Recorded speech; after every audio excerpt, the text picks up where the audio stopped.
बांध के रखेंगे। नहीं मानी मैया यशोदा। कन्हैया मुस्कुराते जा रहे, कहने लगे मैया कैसी बाबरी भई, मोहल्ला की तमाम रस्सी तुमने इकट्ठी कर दी हमारे लिए। अरे हम तो एक प्रेम की डोर में बंधने वाले हैं, हमें प्रेम से बांधे मैया। बताया ये जाता है श्याम सुंदर को मैया यशोदा ने अपने घर की रस्सी उठाई है। जब भगवान ने सोचा है कि मैया अब नाराज होने लगी हैं, झुंझलाने लगी हैं, तो दिल में विचार किया ये हैरान हो रही है। तो भगवान श्याम सुंदर ने मैया यशोदा को अपने हाथ से एक रस्सी उठा करके दी और एक बात कही कि मैया इस रस्सी से हमें बांध दो। भगवान श्याम सुंदर को मैया यशोदा ने बांध दिया। बांधने के बाद में एक ऊखल से बांध दिया और ऊखल से बांधने के बाद में मैया यशोदा कहने लगी आज तुम्हें यहां से जाने नहीं देंगी। अपना तो घर के काम में लग गई, लेकिन श्याम सुंदर को वही बात याद आ गई। बाबा नंद के दरवाजे पर दो वृक्ष खड़े हुए थे जो इमलार्जुन नाम के थे। वो वृक्ष कौन थे, ये पहले कौन थे, वो वृक्ष कैसे बने, बताया ये जाता है। भगवान कन्हैया ने दिल में विचार किया इनका उद्धार होना है। ऊखल बंधी हुई है, ऊखल को लुढ़काते हुए आगे बढ़े हैं। आगे बढ़ के चले हैं तो बताया ये जाता है उन दोनों वृक्षों के बीच से भगवान श्याम सुंदर निकले हैं तो ऊखल को फंसा लिया। और जब ऊखल को फंसा लिया तो झटका दिया है तो दोनों वृक्ष उखड़ के जमीन पर गिर जाते हैं। उन दोनों वृक्षों से दो पुरुष प्रकट हुए हैं। वो दोनों कौन थे, ये दोनों भगवान को उन्होंने प्रणाम किया है। प्रणाम करने के बाद परम धाम के लिए चले गए। ये पहले बताया ये जाता है, एक विद्वान ये कहता है कि दोनों ही कुबेर थे और बेटा थे, अरे धनवान मगर अभिमानी थे।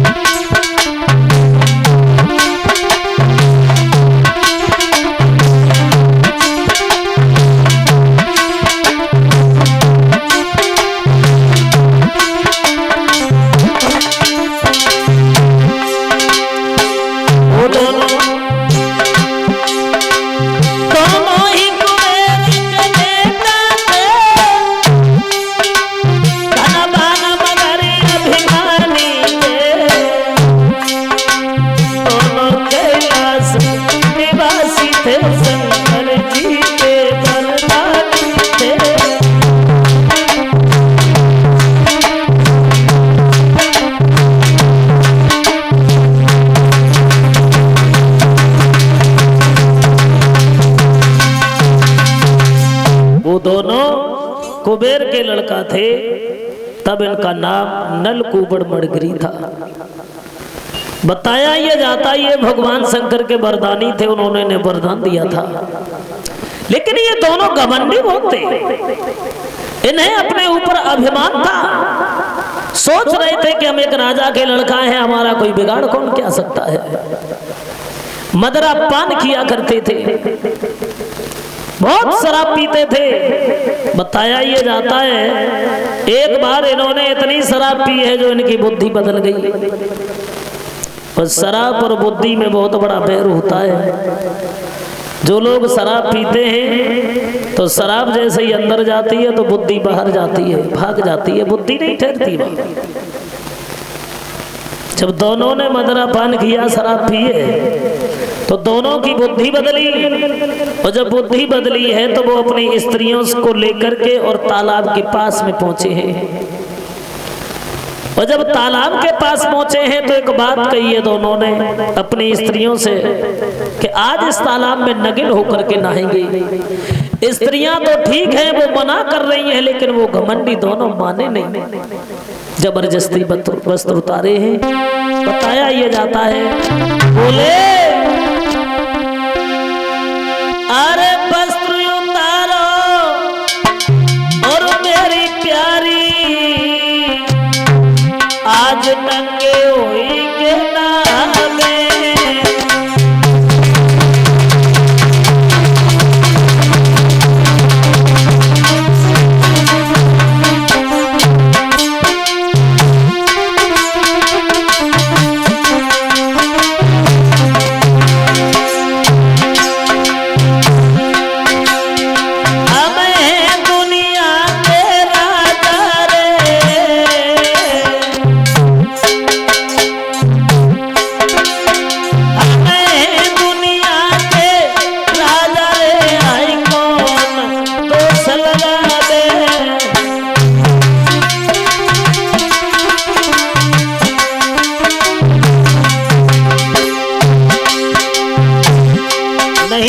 वो दोनों घमंडी अपने हाथों से अपनी स्त्रियों के वस्त्र उतारे हैं और उतारने के बाद में उस तालाब में नहाने लगे हैं, स्त्रियों को भी नहलवाने लगे हैं। बताया ये जाता है वहां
दोनों घमंडी नहीं माने हैं, अपनी स्त्रियों को नगिन किया और नगिन करने के बाद में उस तालाब में नहाने लगे हैं। स्त्रियां मना कर रही हैं लेकिन दोनों घमंडी नहीं माने।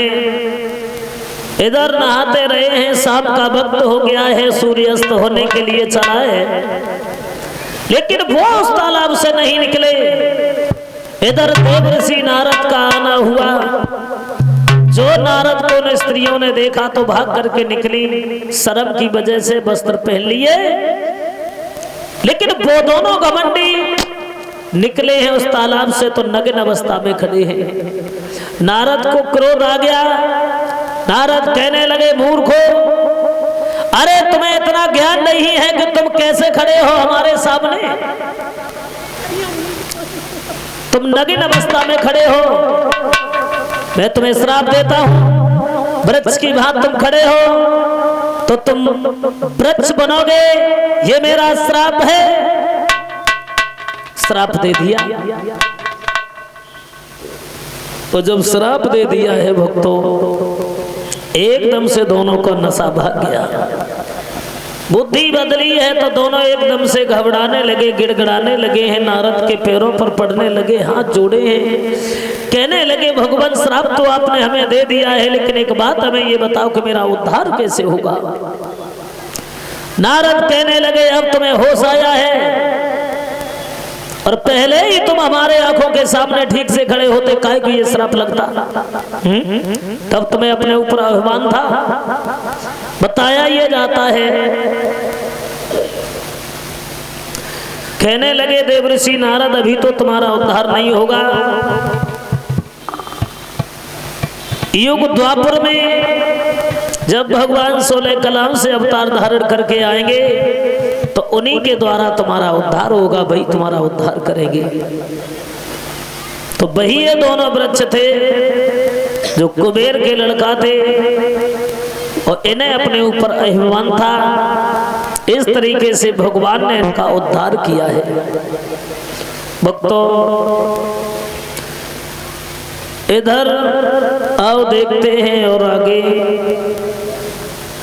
उससे पहले ताली बजा करके एक भगवान का सभी भक्त कीर्तन बोलेंगे।